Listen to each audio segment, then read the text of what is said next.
नमो बुद्धाय। संसार में सबसे श्रेष्ठ व्यक्ति कौन है?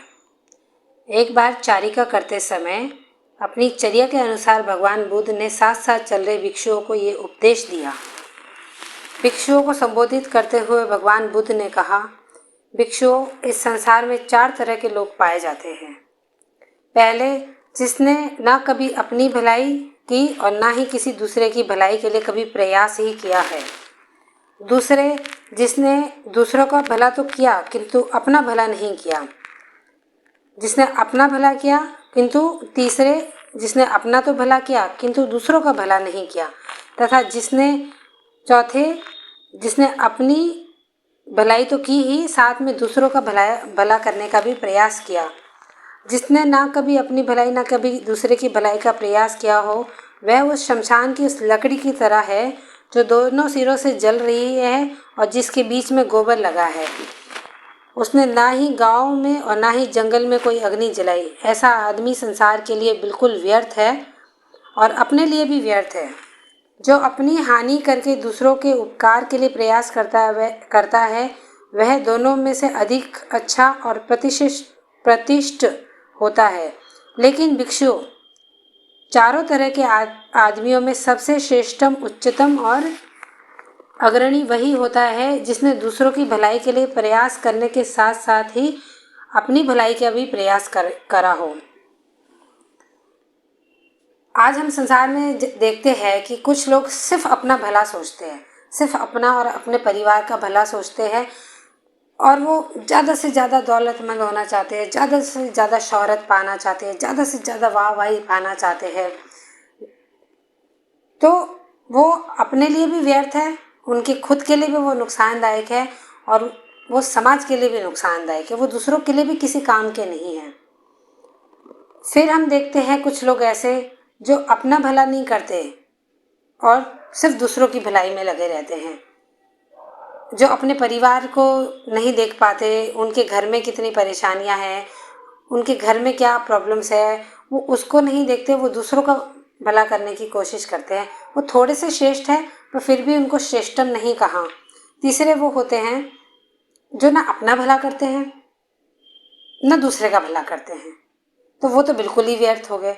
चौथा प्रकार का मनुष्य वो होता है जो पहले अपने घर की गरीबी मिटाता है, पहले अपने घर की समस्याओं को ठीक करता है, फिर वो दूसरे, अगर उसके पास है धन है तो वो धन से दूसरे की मदद करता है, अगर उसके पास ज्ञान है तो वो ज्ञान से दूसरे की मदद करता है।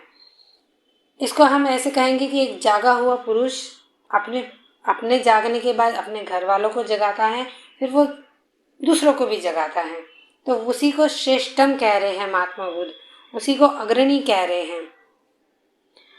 हमारे घर के क्लेश खत्म नहीं होते, हमारे घर की लड़ाइयाँ ख़त्म नहीं होती, हमारे समाज की लड़ाइयाँ ख़त्म नहीं होती। और अगर हम कहें कि हम दूसरे को जाके समझाएं कि भाई लड़ो मत, तो हमारे सबसे पहला हमारा कर्तव्य यही बनता है कि हम अपने घर के लोगों को समझाएं। जिसके पास ज़्यादा धन है वो दूसरों की भलाई के लिए लगाए, जिसके पास विवेक है वो अपने विवेक को दूसरों को समझाने में लगाए, जिसके पास ज्ञान है वो दूसरों को ज्ञान देके समझाए। और ज्ञान बहुत प्रकार का हो गया। ज्ञान किसी को आप सामाजिक ज्ञान दे रहे हैं, किसी को आप धार्मिक ज्ञान दे रहे हैं, किसी को आप नैतिक ज्ञान दे रहे हैं, किसी को आप पाक कला का ज्ञान दे रहे हैं, किसी को आप योग कला का ज्ञान दे रहे हैं। ज्ञान अनेक प्रकार का है। तो ज्ञान सिर्फ वो नहीं है कि ईश्वर का दिया हुआ कोई संत आपको आके ज्ञान देते हैं। ज्ञान सभी से लेने योग्य है। ज्ञान मतलब पढ़ना, शिक्षा। किसी स्त्री को भोजन पकाना नहीं आता तो वो उसको कोई ज्ञान देगा कि इस भोजन को कैसे पकाया जाता है। किसी को पढ़ना नहीं आता तो उसका टीचर उसको पढ़ाई कराना सिखाता है, उसको ज्ञान देता है, उसके पढ़ने में उसकी मदद करता है। इसी तरीके से जिसके पास ज्ञान है वो ज्ञान दे, जिसके पास धन है वो विवेक के साथ, बिना सोचे समझे नहीं किसी की मदद करनी, विवेक के साथ एक बार रुक के सोचे कि हमें किसकी मदद करनी चाहिए और किसकी मदद नहीं करनी चाहिए।